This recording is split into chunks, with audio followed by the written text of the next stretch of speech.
ជំនឿតាមរយៈការកត់សម្គាល់នៅពេលដែលមានសត្វ3ប្រភេទនេះចូលផ្ទះរបស់បងក្នុងជំនឿនៃវប្បធម៌នៅអាស៊ីបូព៌ារបស់យើងជាច្រើនលើកជាច្រើនសារនៃការកត់សម្គាល់សត្វដែលមានប្រផ្នូលទាំងល្អទាំងអាក្រក់ខ្លះអាចមើលទៅមិនគួរឲ្យស្រឡាញ់នៅខាងក្រៅ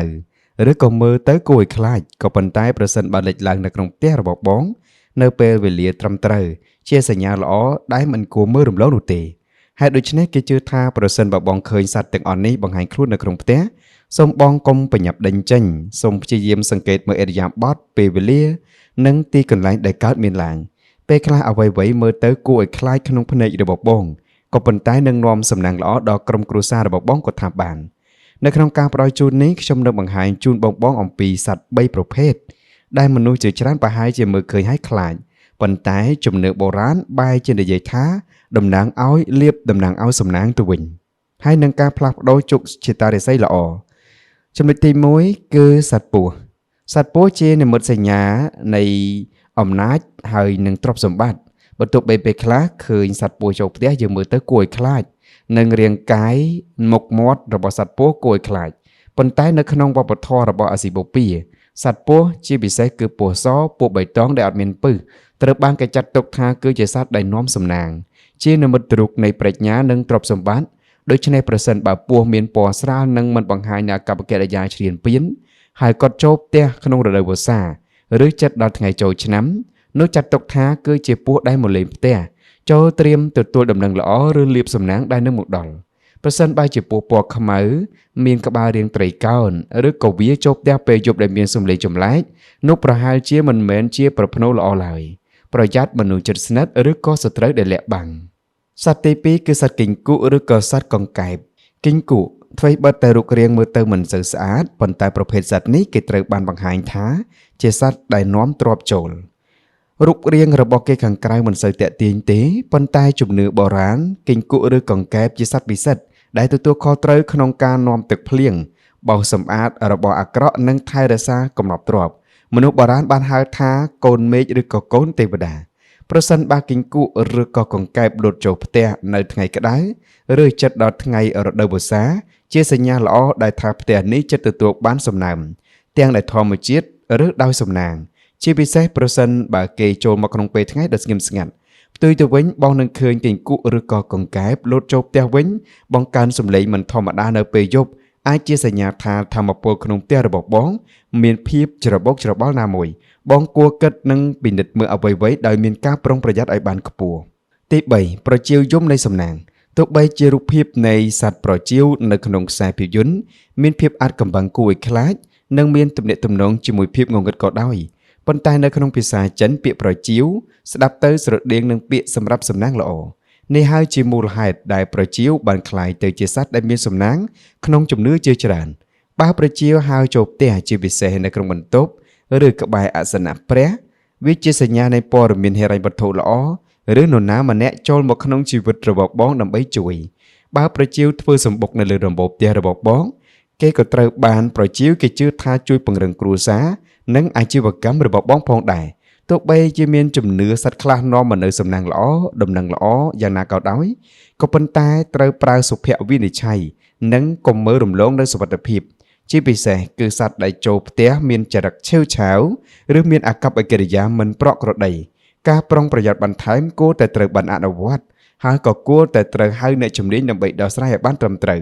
ពេលព្រោះក្នុងករណីខ្លះអ្វីមួយដែលហាក់ដូចជាអបិយជំនឿនឹងអាចជាគ្រោះថ្នាក់ស្ងប់ស្ងាត់ជំនឿប្រកបដោយបញ្ញាជំនឿប្រកបដោយការត្រេះរិះនិងការវិភាគឲ្យបានត្រឹមត្រូវហើយក៏ជាជំនឿដែលកើតឡើងដោយការប្រុងប្រយ័ត្នដែរនិងជួយបងឲ្យមានជាប្រយោជន៍ការពិតពាក្យថាជំនឿនេះយើងអាចអនុវត្តបានគ្រប់ទម្រង់ទាំងអស់នៅក្នុងតម្រានៅក្នុងក្បួនមួយចំនួនក៏បានបន្សល់ទុកដែរតម្រាហ្នឹងគឺជាការចាររបស់មនុស្សជំនាន់មុនណាបងដូនតានឹងឯងបាទដែលគាត់បានចងទុករៀបចំទុកសម្រាប់កូនចៅជំនាន់ក្រោយហើយតម្រាក្បួនសពទាំងអស់នេះគឺមានប្រសិទ្ធភាពណាស់នៅពេលដែលយើងអនុវត្តទៅឲ្យត្រូវហើយថែរក្សាចិត្តខាងក្នុងរបស់យើងដោយវិជ្ជមានគេហៅថាថែរក្សាធម៌ពលផ្លូវចិត្តវិជ្ជមាន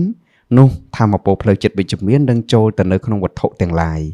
មិនថាវត្ថុនោះជាបែបណាដែលបងតាំងថែរក្សានៅក្នុងគេអត្ថានេះអញ្ចឹងការដែលបងជឿលើសត្វចូលផ្ទះជឿលើសត្វឃ្មុំជឿលើអីផ្សេងទៀតដែលចូលមកកាន់គេអត្ថារបស់បងនេះជាជំនឿដ៏ល្អមួយគួបផ្សំនឹងជំនឿដ៏ល្អនោះចិត្តរបស់បងក៏បរិសុទ្ធល្អដែរឧទាហរណ៍ដូចជាចាស់បុរាណដែលគាត់បានរៀបចំទុកនៅមុនគាថាកៅថាមុនគេថាបង្រួញដីមុនគេថាផ្ចិតសាច់មុនគេថាស្បែកគង់ឧទាហរណ៍ទាំងអស់ហ្នឹងសុទ្ធតែជាមុនគេថាដែលជួយទៅលើធម្មពលកម្លាំងវិជ្ជមានឧទាហរណ៍ដូចមេតបធំដែលចេញប្រយុទ្ធច្បាំងជាមួយសត្រូវមានមុនគេថាស្បែកគង់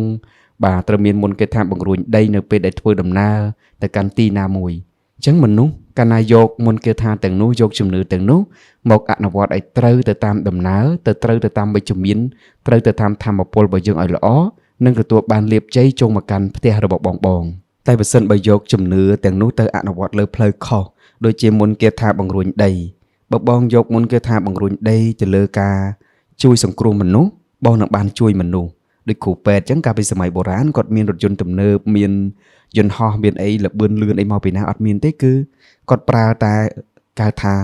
សែបមុនគេថារូបមន្តទឹករបស់គាត់នឹងឯងដើម្បីធ្វើដំណើរឲ្យលឿនអីចឹងទៅជួយសង្គ្រោះមនុស្សក្នុងនោះក៏មានមនុស្សយកមុនគេថានឹងទៅប្រែខុសដែរដូចជាពួកមេចៅសមុទ្រពួកមេចៅភ្នំមេចៅព្រៃអីចឹងទៅដែលចូលប្លន់ប្រជាពលរដ្ឋហ្នឹងក៏យកគាថាហ្នឹងទៅបង្រួមដីដើម្បីរត់ឲ្យលឿន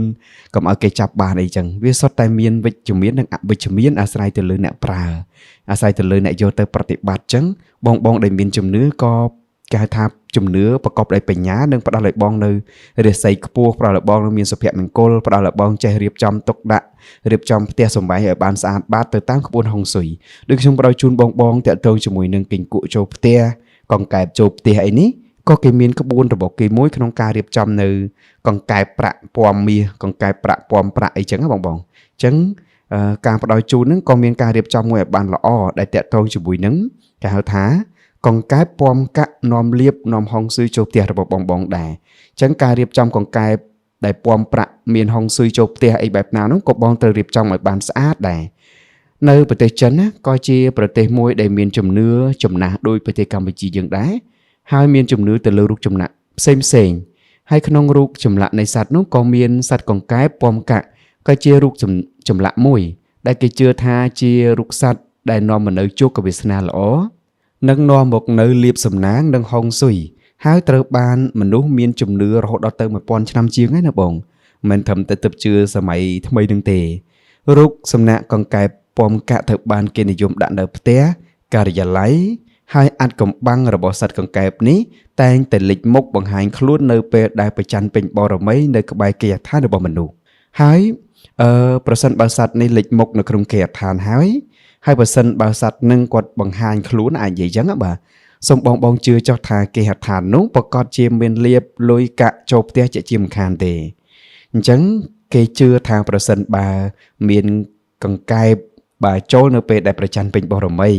បាទទៅមើលឃើញសត្វកង្កែបនៅក្នុងគេអដ្ឋានរបស់យើងបងទាំងអស់គ្នា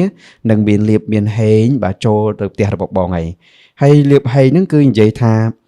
មិនមែនយើងនៅសុកបានលួចធ្លាក់ពីលើមេឃមកទេគឺយើងទៅធ្វើកិច្ចការងារដែលយើងមានរាល់ថ្ងៃហ្នឹងទៅបងមុខរបរអាជីវកម្មបងការលក់ដូរការទំនាក់ទំនងមកអតិថិជនអីផ្សេងទាំងអស់ហ្នឹងណាបាទការផ្ដល់សេវាកម្មជូនអតិថិជនទាំងអស់ហ្នឹងតែធ្វើឲ្យគាត់មានអារម្មណ៍ស្រស់ស្រាយមានអារម្មណ៍សប្បាយចិត្តមានអារម្មណ៍រីករាយសុខភាពគាត់ល្អទាំងផ្លូវចិត្តទាំងផ្លូវកាយធ្វើឲ្យយើងរកលុយបានងាយស្រួលចឹងឯងបាទហើយនៅក្នុងចិនគេហៅថាម៉េចបងភាសាចិនបាទដែលកង្កែបនៅក្នុងគេអដ្ឋានរបស់យើងណាគេថានឹងមានលុយកាក់ហូរចូលផ្ទះហើយឈ្មោះដែលចិនគេហៅកែពន្ធកាក់ហ្នឹងគេហៅថាចានជូជាងប៉ាវឬក៏ប៉ាវគៀវដែលជាទូទៅគេហៅថាកង្កែបនាំលុយឬក៏ស្ដេចទាំង3នឹងឯងបាទស្ដេចសត្វទាំង3ជារឿយក៏ត្រូវបានបង្កើតឡើងជារូបកង្កែបគិញគក់កញ្ចាញចេកដែលធ្វើពីមាសប្រាក់ឈើគុជថ្មអីចឹងទៅមិនថាស្ថិតនៅក្នុងលក្ខណៈណាមួយទេគឺជារូបសំណាកបាទដែលធ្វើឡើងមានភ្នែកពណ៌ក្រហមដោះស្នែងរុនច្រមុះនៅក្នុងមាត់មានពំកាក់និងលុយអង្គុយលើកាក់មាសកាក់ប្រាក់ដែលជាតំណាងហើយគេជឿថាគឺជារូបសំណាកដែលធ្វើដំណើរចេញពីឋានមួយហើយត្រូវបានទេវតាប្រឡែងឲ្យមកកាន់ ថ្ងៃបរមីហើយមួយជ្រកកោននៅក្នុងផ្ទះរបស់មនុស្សនោះឯងបាទប្រសិនបើគេស្ថិតនៅក្នុងផ្ទះណាកង្កែបនោះតែងតែជួយដល់ម្ចាស់ផ្ទះរបស់ខ្លួនដោយការពារទ្រព្យសម្បត្តិរបស់ម្ចាស់ផ្ទះបង្កើនទ្រព្យនៅក្នុងផ្ទះមួយនោះថែមទៀតផងបាទជាងនេះទៅទៀតមានជំនឿថារូបសំណាកសត្វកង្កែបនឹងមានបារមីក្នុងការតាក់ទាញយកទ្រព្យយកសម្បត្តិធម្មពលធ្វើឲ្យមានសុខភាពល្អមានក្តីស្រឡាញ់និងការពារម្ចាស់របស់ខ្លួនបានទៀតឲ្យផុតពីក្រុមបិសាចដែលចង់យីទៅកាន់គ្រួសារនឹងហើយព័ត៌មានខ្លះបាននិយាយថារូបសំណាក់កង្កែបពំប្រាក់នេះគឺជារឿងរ៉ាវអាត់កំបាំងដែលកើតមានមុនគេបង្អស់នៅក្នុងប្រទេសចិននោះបាទដែលកើតមានរាប់រយឆ្នាំមកហើយជំនឿមួយនេះក៏កំពុងតែបន្តបន្ទាប់រីករាលដាលនៅក្នុងពិភពលោកជាពិសេសនៅតំបន់អាស៊ីយើងតែម្ដងបាទដោយសារតែកង្កែបគឺជាសត្វនាំមកនៅលៀបនាំសំណាងនាំលុយចូលផ្ទះនឹងហើយទៅមនុស្សគេចាប់ផ្ដើមធ្វើរូបសំណាកកង្កែបបាទដាក់តាំងក្នុងផ្ទះរបស់ពួកគាត់ហើយថែមទាំងមានជំនឿជឿជាក់ទៅថាក្រៅពីនាំទ្រព្យសម្បត្តិនិងលាភសំណាងដល់ផ្ទះហើយរូបសំណាកកង្កែបពណ៌លុយនេះក៏មានតួនាទីក្នុងការកម្ចាត់សំណាងអាក្រក់បាទនិងភាពចង្រៃអត្តបាតចេញពីក្នុងផ្ទះរបស់បងផងដែរជាទូទៅរូបសំណាកកង្កែបពណ៌លុយពណ៌ប្រាក់ពណ៌កាក់នេះគឺគេដាក់តាំងនៅបន្ទប់ទទួលភ្ញៀវឬក៏បន្ទប់ដែលគេធ្វើជំនួញឬនៅជ្រុងណាមួយទិសណាមួយដែលមិនឲ្យចំនៅមាត់ទ្វារចូលឡើយបាទអញ្ចឹងយើងដាក់នៅជ្រុងណាដែលមិនឲ្យចំមាត់ទ្វារចូលបងបន្ទប់ជំនួញបន្ទប់ទទួលភ្ញៀវក៏បានដែរបាទអញ្ចឹងនេះជាជំនឿដ៏អស្ចារ្យមួយដែរហើយជំនឿដ៏អស្ចារ្យមួយនេះកាលណាបងចេះស្រឡាញ់ចេះថែរក្សាបើសិនជាយើងនិយាយអំពីដំណើរកម្លាំងធម៌ពលនៃការសូបទាញរាល់វត្ថុទាំងឡាយសុទ្ធតែជាវត្ថុមង្គលទាំងអស់ទូរស័ព្ទដៃបងកំពុងកាន់នៅជាមួយរាល់ថ្ងៃគឺជាវត្ថុមង្គលបងចេះយកទូរស័ព្ទនេះទៅផលិតលុយទូរស័ព្ទនឹងផលិតលុយជូនបងជាវត្ថុមង្គលឲ្យឃើញអត់បាទបងមានកុំព្យូទ័រក៏ជាវត្ថុមង្គលរបស់បងមានម៉ូតូជាវត្ថុមង្គលរបស់បងអញ្ចឹងគ្រប់គ្រឿងអលង្ការការពាក់ខ្សែដៃការពាក់ខ្សែកការពាក់ចិញ្ចៀនអីទាំងអស់សុទ្ធតែជាវត្ថុមង្គលរហូតដល់សំបីតាដុំថ្មបាទដែលបងយកទៅដោះលាងឲ្យស្អាតហើយថែទាំឲ្យដាក់ធម្មពលចូលនឹងក៏ជាវត្ថុមង្គលដែរក៏ជាកម្លាំងនៃការសូបទាញមួយដែរអញ្ចឹងនេះមិនមែនជាជំនឿធម្មតាបងគឺជាជំនឿពិតគ្រប់ពូជសាសន៍ទាំងអស់គឺសុទ្ធតែមានជំនឿនឹងបាទមិនថាប្រជាជនខ្មែរនៅអាស៊ីយើងឬក៏ប្រជាជនផ្សេងនៅតំបន់អាស៊ីទេសូម្បីតែនៅបរទេសក៏គេមានជំនឿទៅលើរឿងទាំងអស់នឹងដែរដូចនៅក្នុងខ្សែប្រយុទ្ធ The Secret ក៏បានបង្ហាញអំពីដុំថ្មវីតាមុនបាទដែលជួយព្យាបាលជំងឺមហារីកទៅទៀតអញ្ចឹងការព្យាបាលនឹងគឺផ្លូវចិត្តខាងក្នុងពេលបងមានជំនឿមានក្តីគោរពមានក្តីស្រឡាញ់ហើយជំនឿចិត្តនឹងជួយបងព្យាបាលបងកម្លាំងបងពីខាងក្នុងនឹងធ្វើឲ្យបងកាន់តែមានការជឿជាក់បន្ថែមទៀតដូចជាបងដែលពាក់ខ្សែសីមានៅនឹងដៃឬក៏បងពាក់ខ្សែចង្កេះបងមានជំនឿថាបងនឹងមានកម្លាំងអរូបីនៅខាងក្នុងជួយជ្រោមជ្រែងហើយកម្លាំងនឹងគឺជាកម្លាំងជំនឿដ៏ធំធេងនឹងឯងមានដុំថ្មមួយដុំអាចជួយព្យាបាលជំងឺមហារីកបានដោយសារតែគាត់មានជំនឿដាក់ការជឿជាក់ទៅលើដុំថ្មមួយដុំនឹងអាចឲ្យគាត់មានកម្លាំងចិត្តនៅក្នុងការរស់បានមានការពិសោធន៍រួចទៅហើយពាក្យល្អសម្ដីល្អក៏ធ្វើឲ្យមនុស្សរីករាយជាមួយនឹងដំណើរធម៌ពលរបស់ខ្លួនផងដែរក្នុងនោះប្រសិនបើមានអ្នកដែលគាត់លក់ប្រភេទវត្ថុមង្គលទាំងអស់នោះគាត់ក៏មានធម៌ពលពិសេសដែលផ្ដល់ឲ្យទៅកាន់អតិថិជនរបស់គាត់ដែរទើបអតិថិជនរបស់គាត់ជាវនៅវត្ថុមង្គលទៅទទួលបានពរជ័យគប់ផ្សំនឹងអតិថិជនគប់ផ្សំនឹងខ្លួនឯងដែលជាអ្នកយកមកពាក់យកមកបាទតុបតែងខ្លួននឹងក៏ត្រូវតែមានចិត្តស្មោះសរបរិសុទ្ធមានក្តីស្រឡាញ់មានជំនឿដែរទើបវត្ថុមង្គលនោះមានឫទ្ធិអំណាចអញ្ចឹងជាការ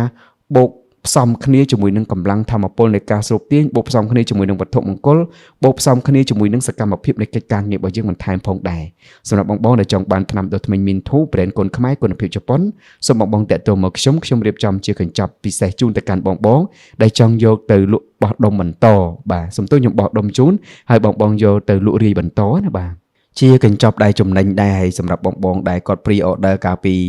ដំបូងហ្នឹងគឺថាបងតោះគ្នាមានទទួលយកទៅក្នុងការថែមបាទមានថា1ឡូថែម1ឡូ2ឡូថែម2ឡូ3ឡូថែម3ឡូអីចឹងទៅបាទប៉ុន្តែក្នុងពេលនេះអត់មានការថែមជូនបងទេបងណាបាទអត់មានការថែមទេប៉ុន្តែតម្លៃគឺរៀបចំជូនឲ្យបងយកទៅលក់បានដោយការដែល pre order អញ្ចឹងដែរអញ្ចឹងការធ្វើ marketing គឺមានការប្រែប្រួលបែបហ្នឹងបងប៉ុន្តែក្នុងល័យឆ្នៃបែបណាឲ្យបងយកទៅលក់ចំណេញអញ្ចឹងក្នុងគណៈពេលនេះបងយកចំនួន1ឡូខ្ញុំគិតបងត្រឹមតែ1ទីបតម្លៃ$3ទេហើយបើសិនជាបងយកចំនួន 2 ឡូ24ទីបខ្ញុំគិតជូនបងត្រឹមតែ1ទីប$2.50សេនទេហើយសម្រាប់បងដែលយកមួយកេសហ្នឹងគឺ72ទីបអញ្ចឹងខ្ញុំគិតជូនបងត្រឹមតែ1ទីប$2ទេហើយក្នុងកេសហ្នឹងមានអាំងប៉ាវទៀតបាទអាំងប៉ាវចាប់ពី$10ដល់$50ហើយសម្រាប់បងដែលយកបើចំនួន360ទីបបាទអញ្ចឹងបងស្មើនឹង5កេសណាបាទអញ្ចឹងខ្ញុំរៀបចំជូនបងតម្លៃគិតតែ$1.80សេនទេហើយក្នុងមួយកេសក៏មានអាំងប៉ាវនៅក្នុងនឹងដូចគ្នាដែរអញ្ចឹងនេះជាការផ្ដល់ជូនទៅកាន់បងសម្រាប់